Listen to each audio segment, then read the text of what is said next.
जम्मू कश्मीर में मुख्य धारा के 6 राजनीतिक दलों ने सर्वसम्मति से संकल्प लिया कि वो जम्मू कश्मीर में 5 अगस्त 2019 से पहले की तरह विशेष दर्जे की बहाली के लिए संघर्ष करेंगे। उन्होंने कहा कि सरकार द्वारा उठाया गया कदम पूरी तरह असंवैधानिक था।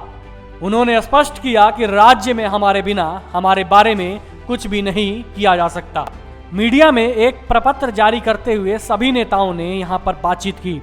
संयुक्त बयान पर नेशनल कॉन्फ्रेंस के राष्ट्रीय अध्यक्ष फारूक अब्दुल्ला, पीडीपी की अध्यक्ष महबूबा मुफ्ती, जम्मू कश्मीर प्रदेश कांग्रेस समिति के अध्यक्ष जी मीर, सीपीएमए के नेता MY Tarigami, Jammu Kashmir people's conference के अध्यक्ष सज्जाद लोन और जम्मू कश्मीर अवामी नेशनल कॉन्फ्रेंस के वरिष्ठ उपाध्यक्ष मुजफ्फर शाह ने हस्ताक्षर किए।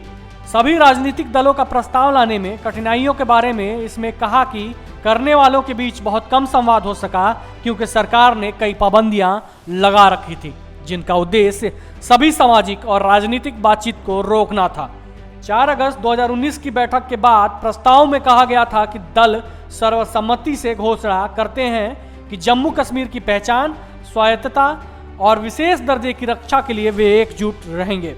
इसके एक दिन बाद 5 अगस्त को केंद्र ने जम्मू कश्मीर का विशेष दर्जा वापस लेने और इसे 2 केंद्र शासित प्रदेशों में बांटने की घोषणा की थी। घोषणा में कहा गया था अनुच्छेद 35 और अनुच्छेद 370 में संशोधन या इन्हें खत्म करना, असंवैधानिक सीमांकन या राज्य का बंटवारा जम्मू कश्मीर और लद्दाख के लोगों के खिलाफ होगा। दलों ने करीब 1 वर्ष से अधिक समय के बाद संयुक्त बयान जारी कर कहा कि वे पिछले वर्ष की घोषणा का पालन करेंगे। गुपकर डिक्लेरेशन द्वितीय में कहा गया है कि हम सभी फिर से कहते हैं कि हम गुपकर घोषणा प्रथम से पूरी तरह बंधे हुए हैं, मजबूती से इसका पालन करेंगे। हम अनुच्छेद 370 और 35 से जम्मू कश्मीर के संविधान को फिर से बहाल कराने के लिए पूरी तरह प्रतिबद्ध हैं और राज्य का विभाजन हमें अस्वीकार है। और एक झटके में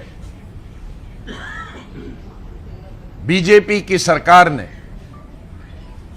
पावर के नशे में, सतह के नशे में और वोट हासिल करने के लिए, ये आरोप लगाता हूं भारतीय जनता पार्टी पर, एनडीए पर, वोट लेने के लिए, तो इस स्टेट को अगर किसी ने बांध के रखा था तो आर्टिकल 370 ने रखा था।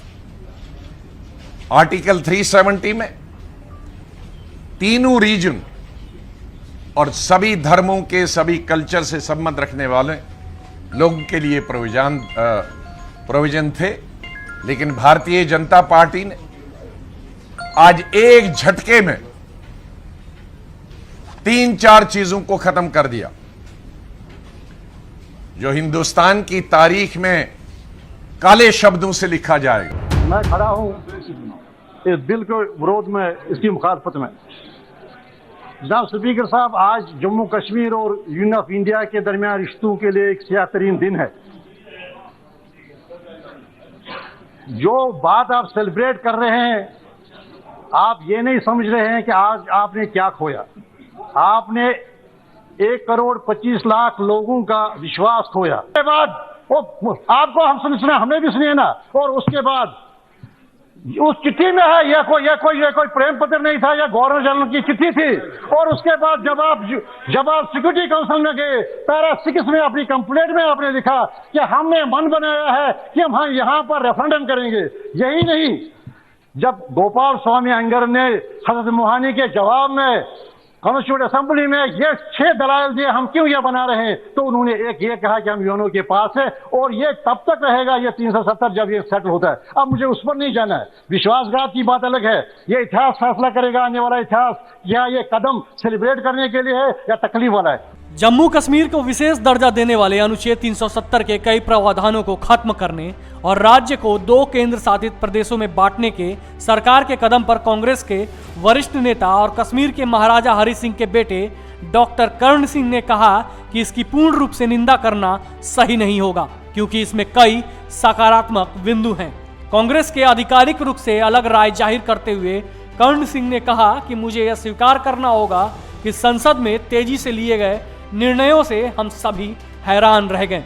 ऐसा लगता है कि इस बहुत बड़े कदम को जम्मू और लद्दाख सहित पूरे देश में भरपूर समर्थन मिला है। मैंने इस हालात को लेकर बहुत सोच विचार किया है। डॉक्टर सिंह ने कहा कि निजी तौर पर लद्दाख को केंद्र शासित प्रदेश बनाने का निर्णय स्वागत योग्य है। Bureau report, parliamentary business.